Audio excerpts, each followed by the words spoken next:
What is up, ladies and gentlemen? Manny here. Welcome back to another quick but beautiful episode. We're in frosty blue today because we want to resemble the outdoor conditions, which are quite fresh at the moment, below 0 degrees Celsius here in Austria at the moment. And I thought we're gonna use the cozy, warm indoor time to make this gear review here again. A gear review that I've been wanting to make for a hell lot of time, actually. For a long time, a year ago I think it was, even more than a year ago. It was in October 2018 actually, I know it because I looked it up in my Tooth Fairy training diary. I sent this route called The Battle Rages On. It's an 8C in the Grazer area, I think, yeah. It's in a crack called Zigeunerloch. Anyway, it's this 8C and it's separated in these two parts. You know, it starts off with a pretty tough 7B plus actually, then comes this suboptimal rest, and then we've got this roof part which is around 8B-ish or something on its own. And in between those two parts, you've got this pretty bad rest, you know, and you gotta get something out of this rest, because if you're going into the 8B part completely pumped from the rough 7B plus from before, you're pretty likely gonna drop off. So on the sanding day, I'm discovering this knee bar there, you know, in between those two parts. Essentially, there are actually good holds, but you can't really get a lot of energy out of these holds, you know, because it's so overhanging, unless you are using this knee bar. So I'm trying to get something out of this knee bar, you know, trying to get my knee into that, and completely destroying the skin of my thigh, because, you know, I was climbing in shorts back then, trying to spare weight as usual, and completely destroying my thigh, the skin of my thigh on the first few attempts, coming down. And there was this guy who was so cool to offer me to borrow me his knee pad that he had with him that day. And so I said, hey, you know, sure, why not? Let's give it a try. Maybe it works. The knee pad looks like it could fit on my thigh.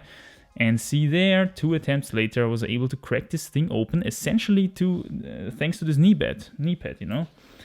This knee pad here, I mean, it was not the exact same knee pad, but it's the same model, and I was pretty impressed with how the knee pad was crafted. You know, I took a look at it and thought, hey, what kind of brand is this? You know, I'm gonna look this up online and ask them if they would be interested in me making a little bit of a gear review about their gear, because it's good stuff. It helped me getting this 8C done, and so I looked them up, and lo and behold, they sent me a bunch of their stuff to review, and I didn't review the stuff for quite some time now because I wanted to get a bit of more experience with it. And now that I actually have some experience with it, I finally am able to make this review, so to say. This is good stuff, and probably I should mention the brand at this point. We're talking about Send knee pads here. This is good stuff from the other side of the big lake, from the USA, baby. From Texas, to be precise. I think they are based in the Hueco tanks in Texas, which actually is a pretty famous bouldering area as far as I know, which I would like to visit at some point. Hey, maybe, why not? Still need to figure out how I'm gonna do that, but it would be interesting, of course. Anyway, today we are going to review the USA knee pads from Texas, from Hueco tanks here in Austria, for the world. Isn't the internet great? Let's dig into these. So actually they sent me a bunch of their stuff to review, which is cool because now we've got a little bit of variety to go through here. Well, first of all, their rubber thickness, it comes in 2 different thicknesses. We've got the classic, which is 4.3 millimeters of rubber thickness. When I measured the rubber thickness here at the edge, it was quite a bit less than 4.3 millimeters actually, but I think that's because, as you can see, the rubber is quite a bit tapered here at the edge. And I think in the middle of the surface of the pad, we've got the full 4.3 millimeters of rubber thickness actually.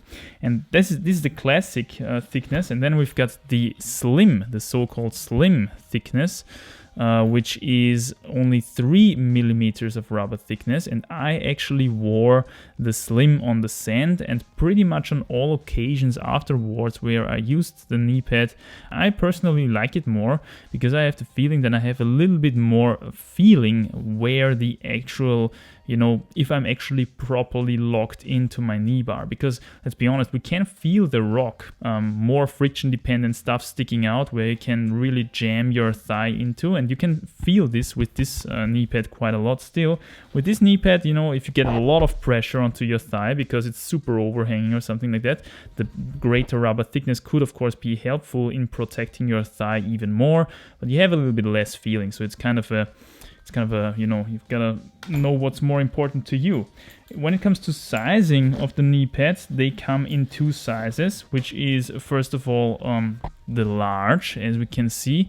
The main difference between the large and the small, I think is it called? What is it called? No, it's actually called mini. So here we've got the large. This one has 3 straps, as you can see. And then we've got the mini, which only has 2 straps. When it comes to my personal sizing preference, I wore the mini solely, basically. For me, the large, I don't know, it's just a bit too bulky for me. I don't have long enough legs, essentially. That's what I suppose for the large. The mini fits much better onto my thigh, and I didn't find any situation, any occasion where I actually had to use the large instead of the mini because, you know, the knee bar surface was so big that I had to use the large one or something.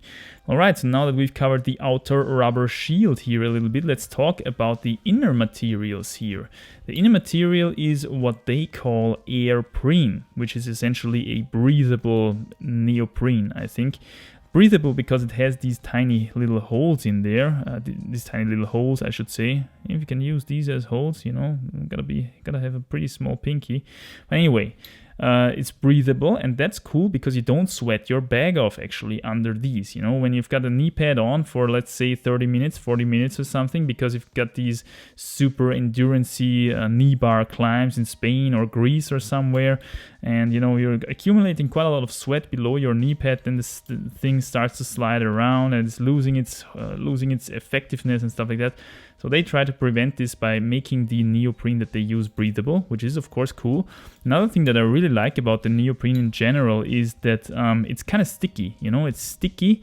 It is flexy, but sticky at the same time on your surface. I don't know, whatever you're using, whether you pull it onto your naked thigh when you're wearing shorts, or whether you have a longer climbing pants on or something. This material is gonna stick pretty well to that surface, and it's gonna prevent the knee pad from sliding around on your thigh, essentially. It also makes the knee pad very comfy to wear. Again, it's flexy, just like the material where the straps are actually mounted on. This is flexy as well, as you can see, and everything is flexy about this knee pad apart from the rubber shield on the surface, you know, and this gives the knee pad really this ability to fit onto any thigh mode, I should say, which there is while climbing, because you have to realize when we're climbing, we're making these high steps sometimes, we're making these high heel hooks, flexing, stretching thighs, you know, thighs getting bigger, thinner in circumference and stuff like that, and the knee pad has to do all these movements while you're climbing, essentially, without getting loose, loose and sliding around and losing its effectiveness.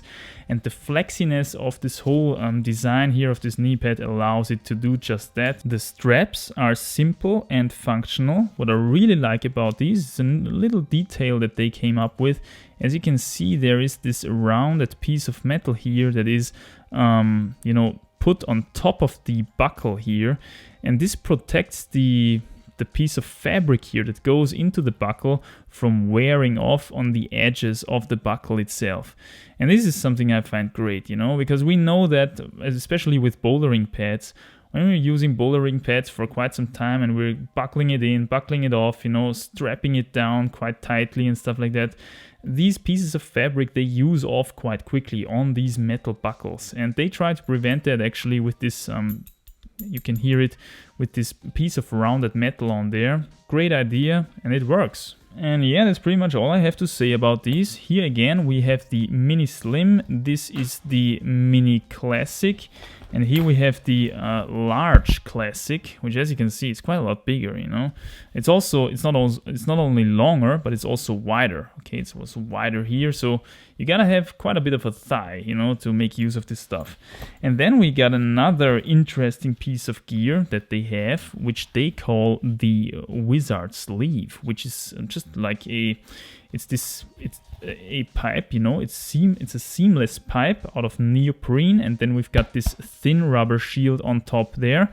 This again is only 3mm thick rubber, so you're supposed to have quite a lot of feeling with that, you know.